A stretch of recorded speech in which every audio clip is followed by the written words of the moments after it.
Bem-vindo ao canal Histórias Sobrenaturais.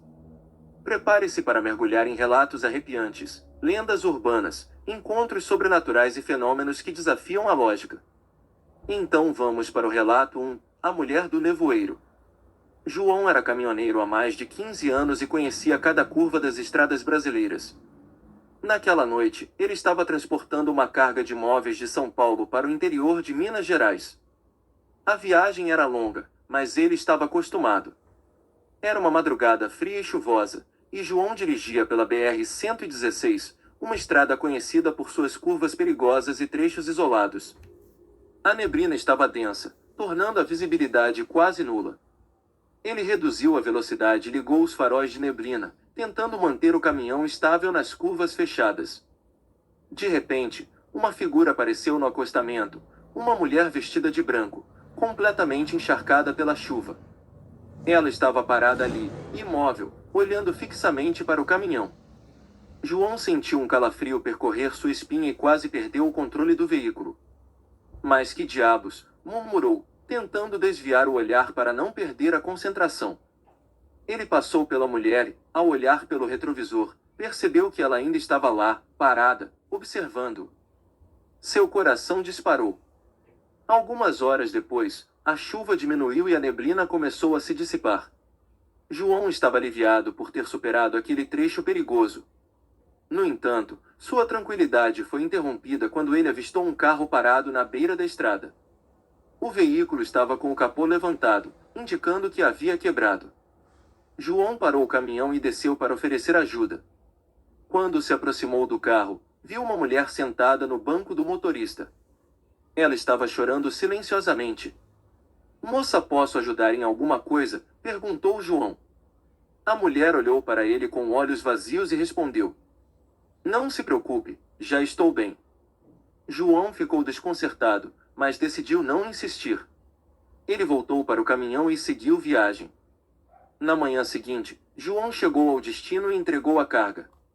Ele estava cansado, mas satisfeito por ter completado a viagem sem maiores problemas. No entanto, ao voltar para o caminhão para iniciar o retorno, ele foi abordado por um frentista do posto de gasolina onde havia parado na noite anterior. Você viu a mulher do nevoeiro? Perguntou o frentista. João ficou surpreso. Como assim? Vi uma mulher na estrada, mas não sabia que ela tinha um nome.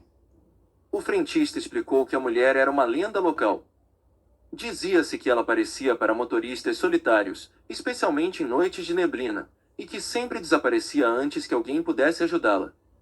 João ficou pensativo. Ele sabia que havia algo estranho naquela noite, mas não conseguia entender o que realmente aconteceu. Desde aquele dia, João nunca mais viu a mulher do nevoeiro.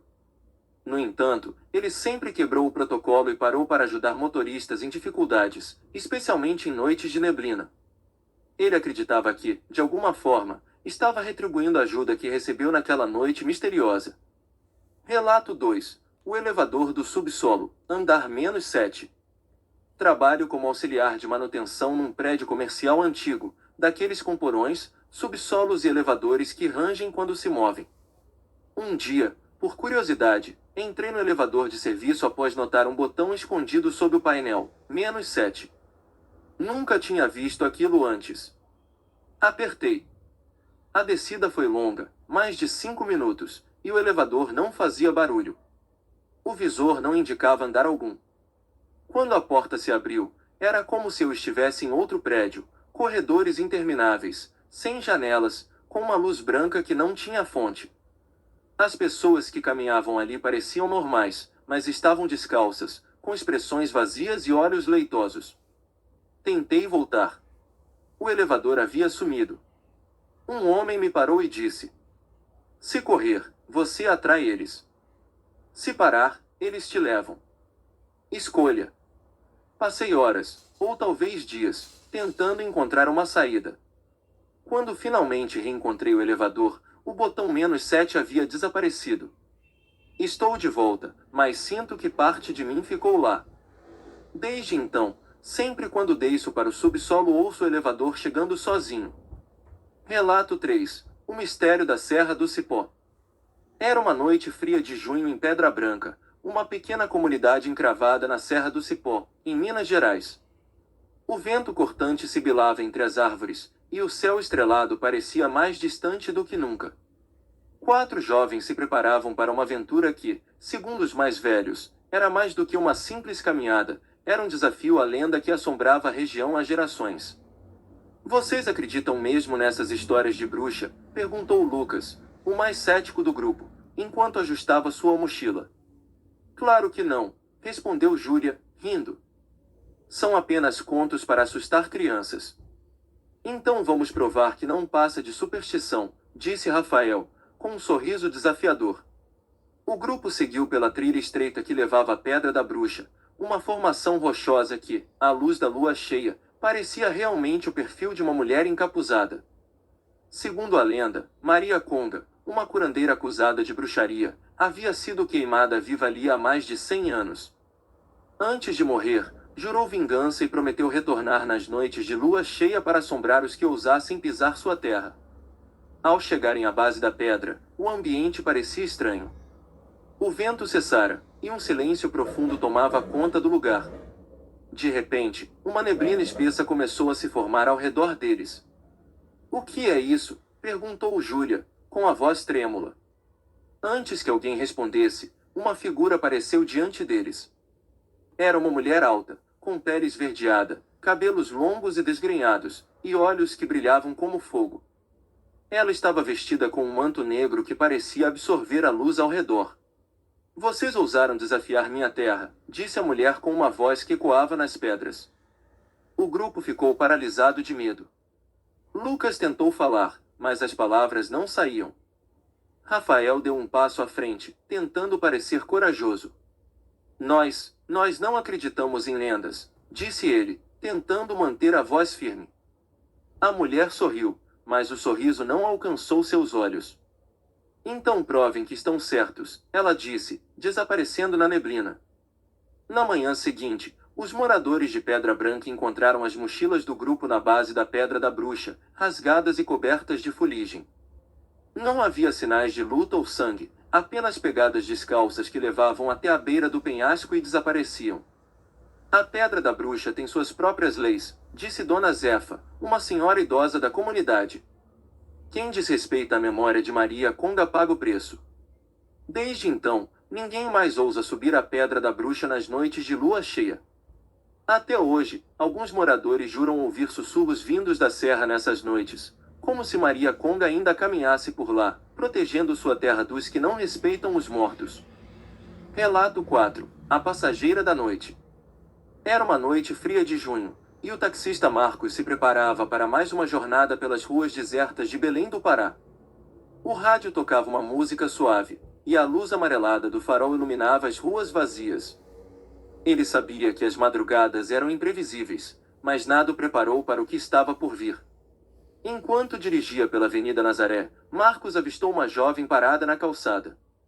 Ela vestia um vestido branco, com cabelos longos e molhados, como se tivesse saído de um filme de terror. Sem pensar 2 vezes, ele parou o táxi e abriu a porta. "Oi, moça. Precisa de ajuda?" perguntou Marcos, tentando soar amigável. A jovem olhou para ele com olhos tristes e respondeu: "Sim, por favor. Me leve até a minha casa." Ela forneceu um endereço no bairro da Pedreira, e Marcos iniciou a viagem.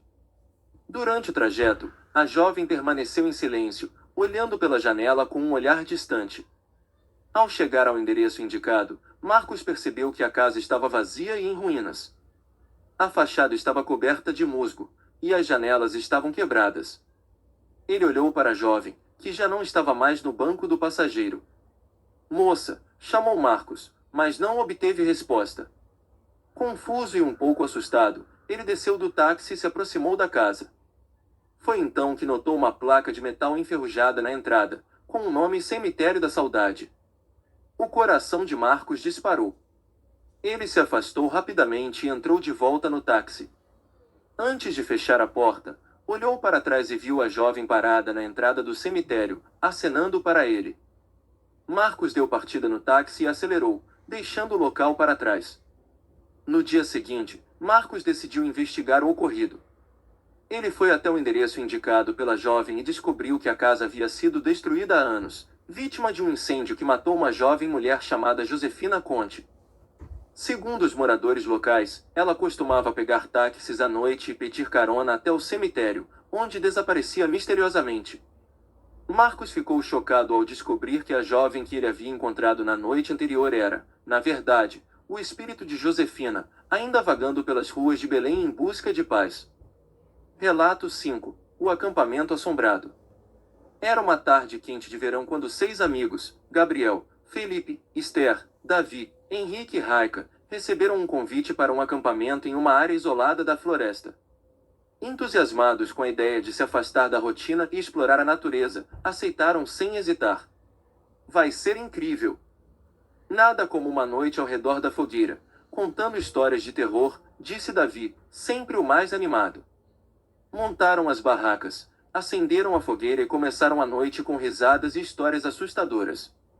Cada um contou uma história diferente. À medida que a noite avançava, o ambiente ficou mais tenso. Barulhos estranhos vindos da floresta começaram a se intensificar, e todos ficaram inquietos. Henrique, sentindo-se desconfortável, decidiu ir ao banheiro. Ao chegar, ouviu passos apressados e risadas abafadas. Pensou que fosse algum dos amigos brincando, mas ao virar-se, deu de cara com um palhaço de aparência horrível. Ele estava parado, olhando fixamente para Henrique. Você não deveria estar aqui, disse o palhaço com uma voz rouca. Assustado, Henrique tentou correr, mas o palhaço o agarrou. Um grito ecoou pela floresta, e os amigos correram até o local, mas encontraram apenas o rastro de sangue e o palhaço desaparecendo na escuridão. No dia seguinte, a polícia foi chamada. Encontraram vestígios de sangue, mas Henrique havia desaparecido sem deixar vestígios. Os amigos, traumatizados, nunca mais voltaram ao local. Relato 6. A espera no banco da praça. Era uma noite fria de outono quando Lucas, um jovem estudante de arquitetura, decidiu cortar caminho pela praça central da cidade. O vento cortante fazia as folhas secas dançarem pelo chão, e as luzes amarelas dos postes lançavam sombras longas e misteriosas. Ao passar pelo banco de praça próximo ao lago, ele notou uma figura sentada ali. O homem parecia estar esperando por alguém. Vestia um terno escuro, com um chapéu que cobria parcialmente seu rosto. Lucas hesitou, mas a curiosidade o impulsionou a se aproximar. Boa noite, senhor. Está esperando alguém? Perguntou Lucas, tentando quebrar o silêncio. O homem levantou lentamente a cabeça, revelando um olhar profundo e penetrante. Sim, estou esperando. Intrigado, Lucas se sentou ao lado do homem. Posso saber quem está esperando? Perguntou com um sorriso amigável. O homem olhou para ele com um semblante sério. Estou esperando a morte. Lucas riu nervosamente, achando que era uma piada. A morte? Não acredito que ela venha até aqui. O homem permaneceu em silêncio, olhando fixamente para o lago. Nos dias seguintes, Lucas não conseguia tirar o homem da sua mente. Decidiu voltar à praça na mesma hora para ver se o encontrava novamente. E para sua surpresa, o homem estava lá, no mesmo banco, na mesma posição. Ainda esperando? Perguntou Lucas. O homem olhou para ele e sorriu. Sim, ainda esperando. Intrigado, Lucas começou a visitar o banco todas as noites, conversando com o homem sobre diversos assuntos. Com o tempo, ele percebeu que o homem sabia detalhes de sua vida que ninguém mais sabia. Como sabe disso? Perguntou Lucas em uma das conversas. O homem sorriu enigmaticamente. Eu sei muitas coisas. Uma noite, Lucas decidiu perguntar diretamente. Quem é o senhor realmente? O homem olhou para ele com um olhar penetrante. Eu sou a morte. Lucas riu nervosamente, achando que era uma brincadeira. Mas o homem permaneceu sério.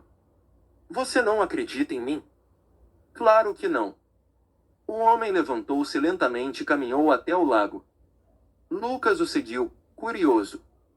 Quando chegaram à margem, o homem apontou para a água. Veja, Lucas. Lucas olhou para a água e viu seu próprio reflexo, mas com uma diferença: ele estava sorrindo de forma macabra. O que é isso? Perguntou, assustado. O homem sorriu. É o que você se tornará se continuar ignorando a morte. Lucas afastou-se rapidamente, sentindo um frio na espinha. Ele olhou para trás, mas o homem havia desaparecido. Nos dias seguintes, Lucas começou a perceber mudanças em sua vida. Ele se sentia cada vez mais distante das pessoas, como se estivesse sendo afastado por uma força invisível. Começou a ouvir sussurros em seus ouvidos, dizendo-lhe para ir até o banco da praça. Uma noite, não resistiu mais. Foi até a praça e encontrou o banco vazio. Sentou-se e esperou. Horas se passaram, e o homem não apareceu. Lucas começou a rir, achando que tudo não passava de uma ilusão. De repente, sentiu uma presença atrás de si. Virou-se rapidamente e viu o homem de terno escuro, com um sorriso enigmático. Você finalmente entendeu. Lucas tentou se levantar, mas seu corpo estava paralisado. Sentiu uma dor intensa no peito e caiu no chão. O homem se agachou ao seu lado. Não tenha medo, Lucas. Eu sou a morte, e você está pronto para me acompanhar. E com um último suspiro, Lucas fechou os olhos para sempre. E esses foram os relatos de hoje. Até o próximo vídeo.